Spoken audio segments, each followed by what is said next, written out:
do I feel happy in life? Let's see.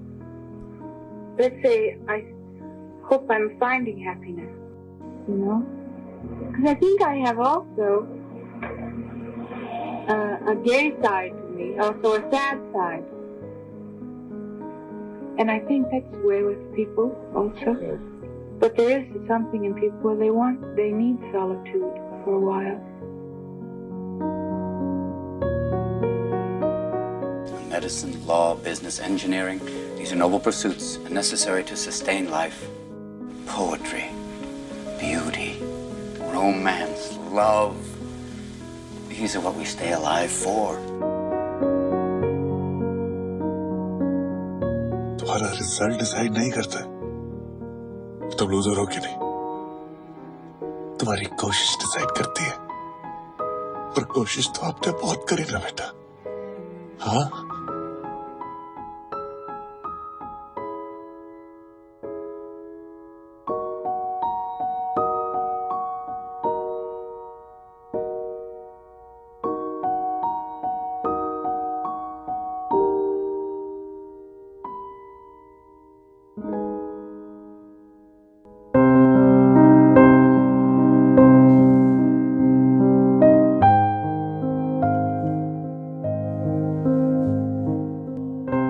The Indian film fraternity was stunned by the sudden passing away of actor Sushant Singh Rajput.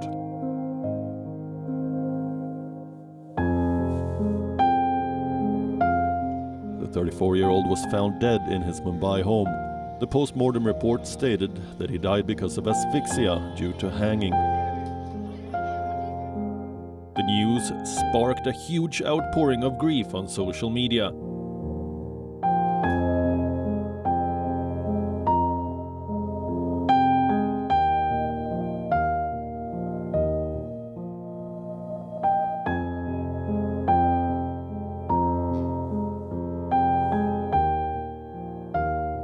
But soon the conversation turned to the issue of depression, a common mental disorder.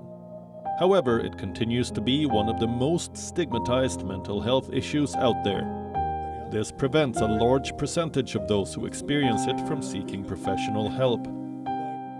Actress Deepika Padukone, who herself has battled depression in the year 2014, reacted to Sushant's death and said it was important to reach out. Talk, communicate, express, seek help. Remember, you are not alone. We are in this together. And most importantly, there is hope, she wrote.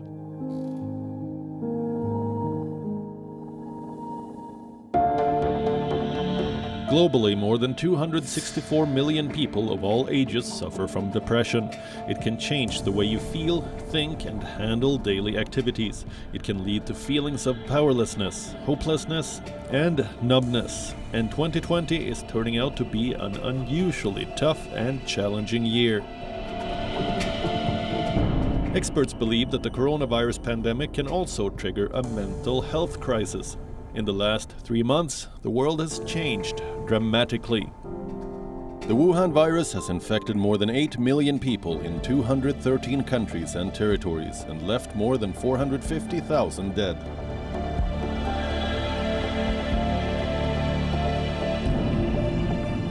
COVID-19 patients and those caring for them could be especially at risk for anxiety and other mental health conditions.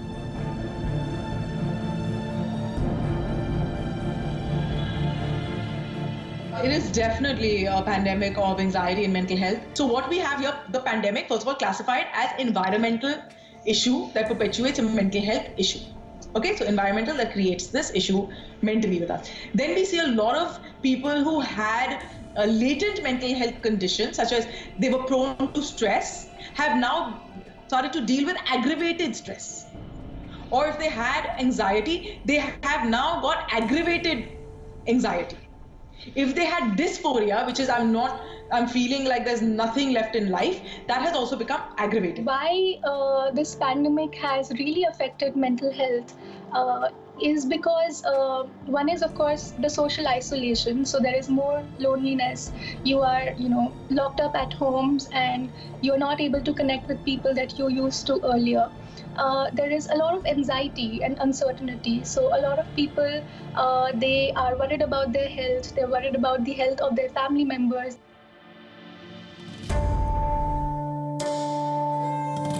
Almost half of the world's population was also under lockdown. According to experts, the decline in social activity and restricted movement has caused a tsunami of mental illness. The Indian Psychiatry Society says that the number of mental health cases, including anxiety and depression, has risen 20% since the lockdown was first announced. Coronavirus has destroyed jobs worldwide, so this spike in numbers is not surprising. People are complaining about troubled sleep and insomnia, anxiety, depression, panic attacks, and even suicidal thoughts. The lockdown period also saw an increase in gender-based violence and child abuse cases. With depression and all these various things, you also see a rise in, whatever comes with it, which is mostly aggression comes with it. So you're seeing rise in, domestic violence, child abuse, people in close proximities, find it very difficult to evolve, to live together. So that issue comes up as well. You find that people are unable to cope with their work life because they have to take care of family life as well. And now that you're at home, it's almost like, you're juggling two things at one time. So people don't have the capability of scheduling their tasks as well. Finding that time to be able to. These are things that cause your stress. These are everyday events that are causing stress. And that, if it flips, becomes, aggravated. And when it becomes aggravated, it's difficult for them to, reel it in and to become, be able to deal with the situation. Coronavirus is also changing how we grieve. With hospitals operating a no-visit policy to restrict the spread of infection, people who have lost loved ones have to contend with the additional trauma of not being able to be with them in their final moments, or giving them a final send-off, as death rituals have also changed dramatically. The impact will continue to be felt in the years to come. As the pandemic wears on, it is likely the mental health burden will continue to increase. The grieving method anyway, what we go through when we lose somebody is very long, but when you're unable to do the final rites, when you're unable to see them for the last few hours of their life, this causes a lot of emotional distress in people and guilt, and the guilt becomes very high. And that guilt and almost self-flagellation becomes, creates a cycle of negativity. What is clinical depression? Feeling sad is an integral part of depression, but they are not the same. Knowing and understanding the differences can help a person recognize when to seek treatment. It is a mood disorder that causes a persistent feeling of sadness and loss of interest. While some people describe depression as living in a black hole or having a feeling of impending doom, others feel lifeless, empty, and apathetic. I think I look at it as, two important, red flags that you can be alert about to distinguish between sadness and depression. So the first point would be whether it's going away or not. Is it continuously there, for days? Then it's important to know that it's something it could be something that is more serious, that needs probably a professional help. Because sadness is something that comes and goes, and you may not feel sad throughout your day. You may feel sad some part of your day, and while the other parts of your day, you may be able to switch your emotions. But when it comes to depression, it becomes difficult to switch that emotion. You're there in that sad state persistently. And the second part, how I look at, differentiating is that whether it is affecting your day-to-day lives or not. If your work is being impaired, if you are finding yourself to be less productive, if you're finding that you're not able to focus, concentrate, and it is impacting your life, then it's definitely something which is more serious, which is more than sadness.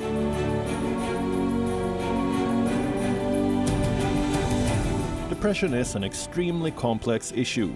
No one knows what causes it. Some people experience depression during a serious medical illness. Others may have depression with life changes, such as the death of a loved one.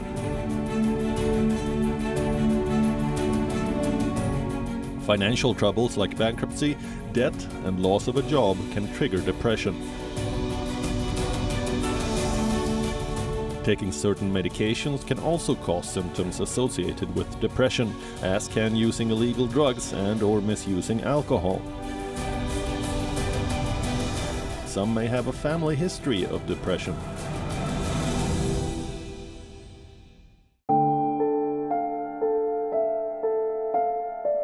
Clinical depression is the result of a chemical imbalance in the brain.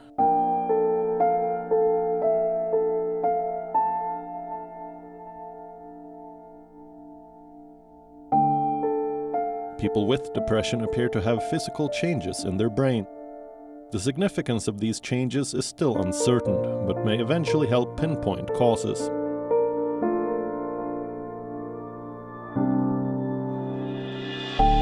Changes in the body's balance of hormones may be involved in causing depression.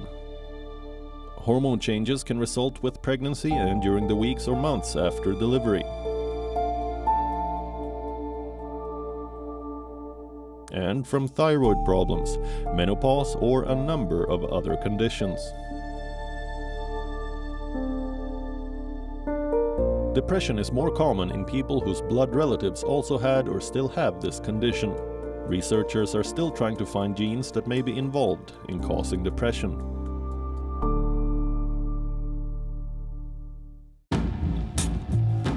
According to experts, depression varies from person to person, but there are some common signs and symptoms. They can include trouble concentrating, remembering details and making decisions, fatigue, feelings of guilt, worthlessness and helplessness, pessimism and hopelessness, insomnia, early morning wakefulness or sleeping too much, irritability, restlessness, loss of interest in things once pleasurable, including sex, overeating or appetite loss, aches, pains, headaches, or cramps that won't go away,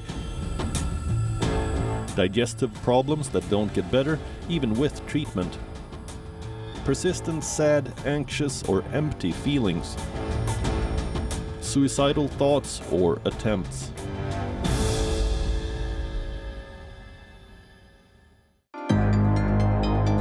Sadly, almost everywhere in the world, mental illness is a taboo subject.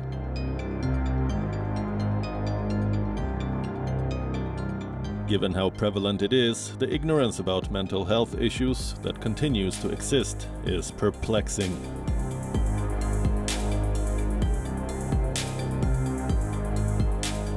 According to the National Center for Biotechnology Information, about 14% of the global burden of disease is attributed to neuropsychiatric disorders. A study reported in the WHO conducted for the NCMH, or National Care of Medical Health, states that at least 6.5% of the Indian population suffers from some form of this serious mental disorder, with no discernible rural-urban differences.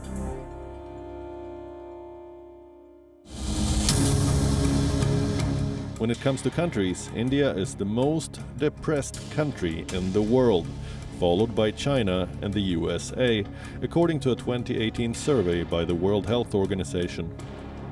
The parameters taken into account were anxiety, schizophrenia, and bipolar disorder. Another report by the WHO warns that depression will be the single biggest cause of ill health in the world by 2030.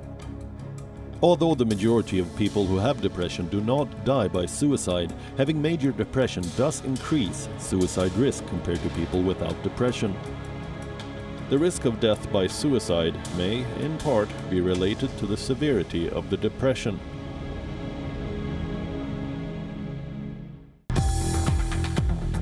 The average suicide rate in India is 10.9 for every 100,000 people, and the majority of people who commit suicide are below 44 years of age.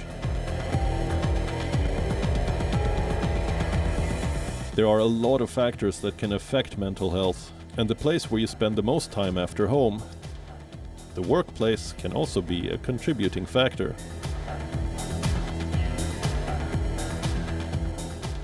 Mental health woes often go unaddressed, as apart from awareness, there is an extreme shortage of mental health workers like psychologists and psychiatrists.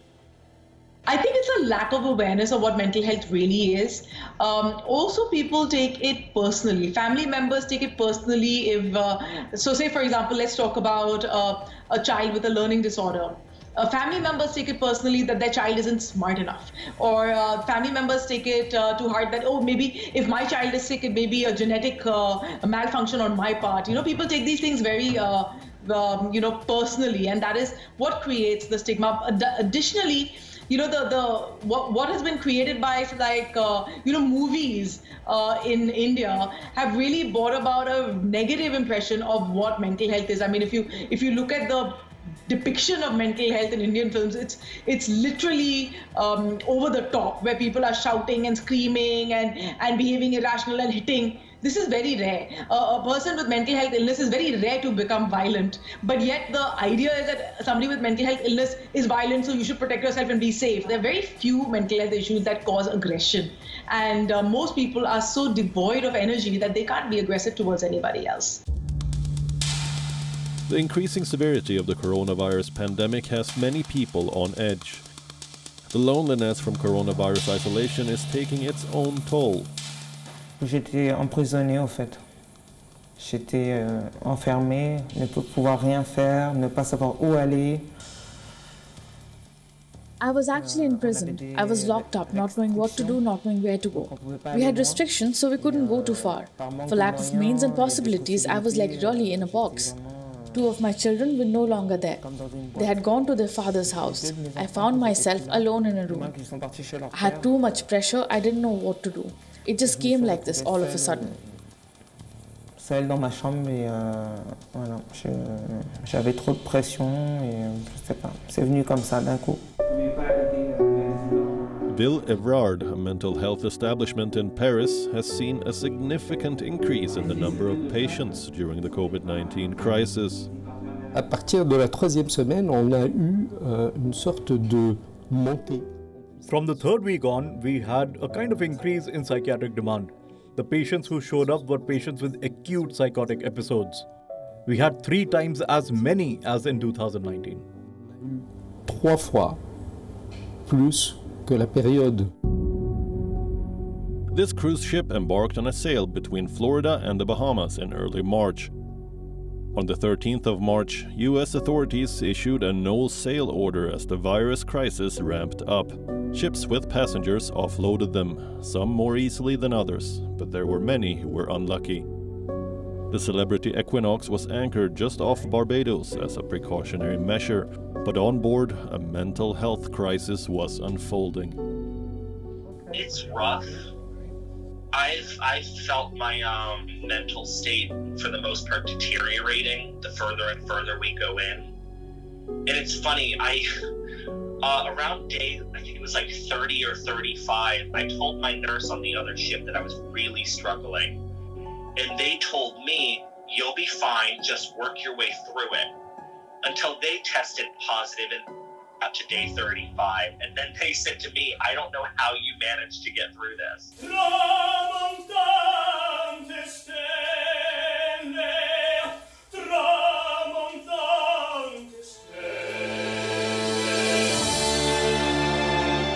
The US Centers for Disease Control and Prevention requires crew to be repatriated on charter flights, but thousands were stranded at sea as companies waited for permissions from health authorities, even after most passengers had disembarked.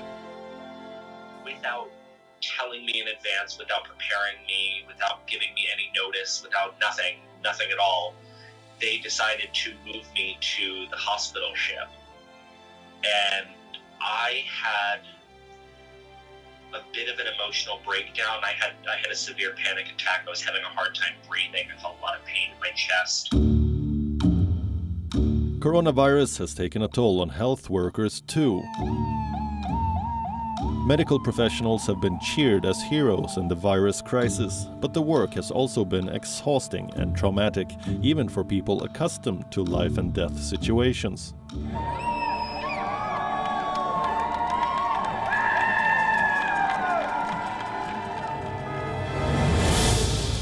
Hospital staffers in New York, which was the epicenter for the outbreak in America, say they were broadsided by the sheer, shocking volume of cases. As healers, they felt the pain of not being able to offer a cure while pushing through their own concerns about contracting the virus. There's little doubt that frontline healthcare workers are under a tremendous amount of stress during the pandemic, and ensuring their mental well-being is critical to the world's recovery. I guess I'm wondering kind of what people have been kind of holding in terms of, I don't know, the sort of like residual effects of all of that. This one day, sorry, he put my food on the stairs. I felt like an animal. Imminent fear and physical risk to their health because of the coronavirus is very real. And we're beginning to see them showing the signs of trauma, which is really a perceived or realized threat to one's physical well-being.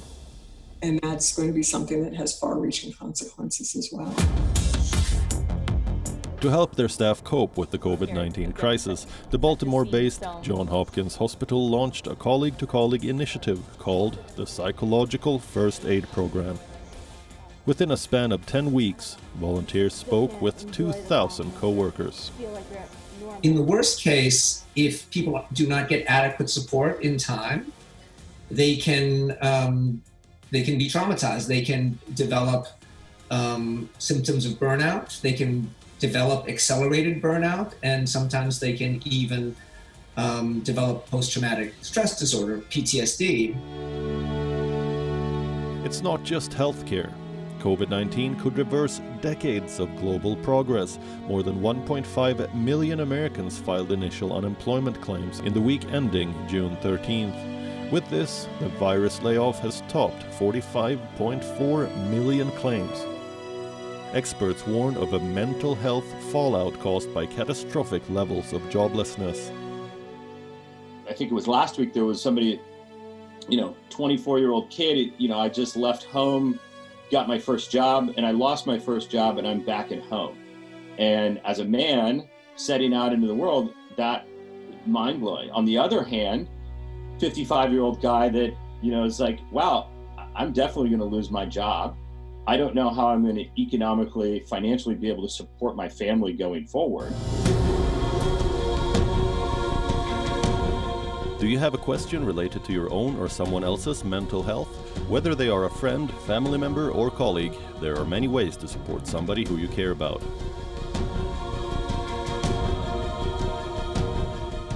Talking to someone is often the first step to take when you know they are going through a hard time. This way you can find out what is troubling them and what you can do to help.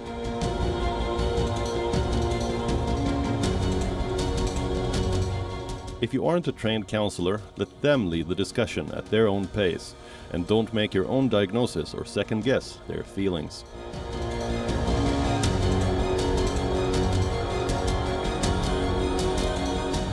This brings us to the most important point. If somebody tells you they are feeling suicidal or can't go on, it is very important to encourage them to get professional help. Also remember that anxiety and stress persists among all age groups. The rates of depression show an alarming increase during adolescence.